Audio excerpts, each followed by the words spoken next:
আসসালামু আলাইকুম দর্শক। আজকে আরেকটা খবর নিয়ে আসলাম। আজকের যে নিউজটা বা খবরটা সেটা হচ্ছে আমার দেশ থেকে করা হয়েছে এখানে। খবরটার হেডলাইনটা হচ্ছে যে খুলনায় আওয়ামী লীগের জটিকা মিছিল, ৩ মামলায় গ্রেপ্তার ৪০ জন। দেখা যাক এখানে আরও নিচে কী বলা হয়েছে। রোববার খুলনার কয়েকটি পয়েন্টে জটিকা মিছিল করেছে আওয়ামী লীগ। এ ঘটনায় পৃথক ৩ থানায় ৩টি মামলায় আওয়ামী লীগ ও অঙ্গ সংগঠনের ৪০ জন নেতাকর্মীকে গ্রেপ্তার করেছে পুলিশ। গ্রেপ্তারকৃতদের মধ্যে খুলনা সিটি কর্পোরেশনের লাইসেন্স অফিসার রবিউল আলম রবি রয়েছেন।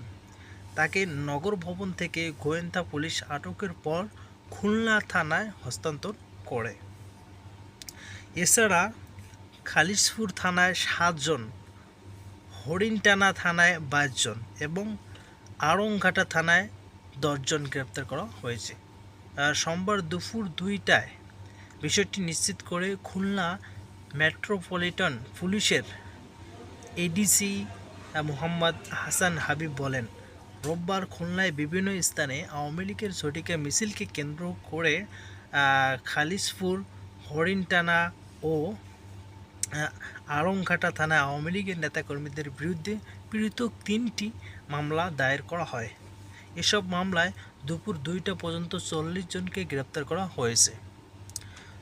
এর মধ্যে নিষিদ্ধ ঘোষিত ছাত্রলীগ এবং যুবলীগ ও আওয়ামী লীগের অনেক নেতাকর্মীকে গ্রেপ্তার করেছে। পুলিশের পাশাপাশি গোয়েন্দা বিভাগও অভিযান চালাচ্ছে। পুলিশের অভিযান অব্যাহত রয়েছে বলে জানিয়েছে। খোঁজ নিয়ে জানা গেছে, গ্রেপ্তারকৃতদের মধ্যে উল্লেখযোগ্য হলেন ডুমুরিয়া উপজেলা আওয়ামী লীগের সাংগঠনিক সম্পাদক কাজী আলমগীর হোসেন, ফুলতলা উপজেলা ছাত্রলীগের সাবেক সভাপতি আশরাফুল আলম, শিরোমণির ওয়ার্ড আওয়ামী লীগের সভাপতি কাজী জাকারিয়া রিপন, ১৭ নং ওয়ার্ড আওয়ামী লীগের সভাপতি মোহাম্মদ নুরুল ইসলাম, ১৭ নং ওয়ার্ড কৃষক লীগের সভাপতি মোহাম্মদ আসিফ হোসেন ও সাধারণ সম্পাদক হাবিবুর রহমান, ১৬ নং ওয়ার্ড গাবতলা ইউনিট আওয়ামী লীগের সাংগঠনিক সম্পাদক শেখ আবুজার অনিক, যুবলীগের সদস্য মোহাম্মদ রফিকুল ইসলাম, ১৯ নং ওয়ার্ড আওয়ামী লীগের নেতা মোহাম্মদ মেহেদি হাসান এবং যুবলীগ সদস্য রুহুল আমিন। নিষিদ্ধ ঘোষিত সংগঠন ছাত্রলীগের কর্মী মোহাম্মদ ওয়ালিদ হাসান ইমন। আমি তো মনে করি আমার ব্যক্তিগতভাবে যেটা, আমি তো মনে করি এদের এখন মিছিল করার কোনো প্রয়োজন নেই। কারণ এখন এরা মিছিল করলে তো এদেরকে ধরে নিবে না। আমি তো বলি কিছুদিন ধরেন, মানে situation you have to understand. সিচুয়েশনটা তোমাদেরকে বুঝতে হবে। তো এখন তো সব জায়গায় সব মানুষই গরম হয়ে আছে। এই জায়গায় যদি এখন মিছিল নিয়ে আসে তো সবাই তো চতুর্পাশ দিয়ে, তো এদিকে তো সরকারি যে আইনের লোকগুলো আছে এগুলো তো ধাওয়া পাল্টা করবে। এছাড়া আশেপাশে যে গ্রামের লোকগুলো আছে এগুলো তো সবাইকে ধরাই দিবে। এই জন্য আমি মনে করি এগুলো না করাই ভালো এখন। আরও মানে সিচুয়েশনটা ঠান্ডা হোক না, এরপর এরা নামবে। আমি তো মনে করি যে এটা বেশ কিছুদিন মানে এদের নামার প্রয়োজন নেই।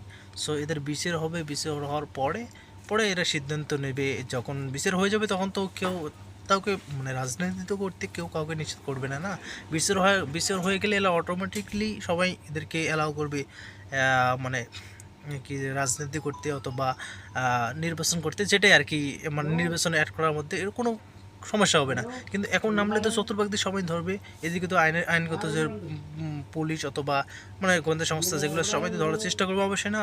এই জন্য আমি বলি এখন নামার প্রয়োজন নেই, শান্ত হয়ে থাকেন। যখন সিচুয়েশনটা আরও ঠান্ডা হবে তখন নামুন। সবাই ভালো থাকবেন। আসসালামু আলাইকুম।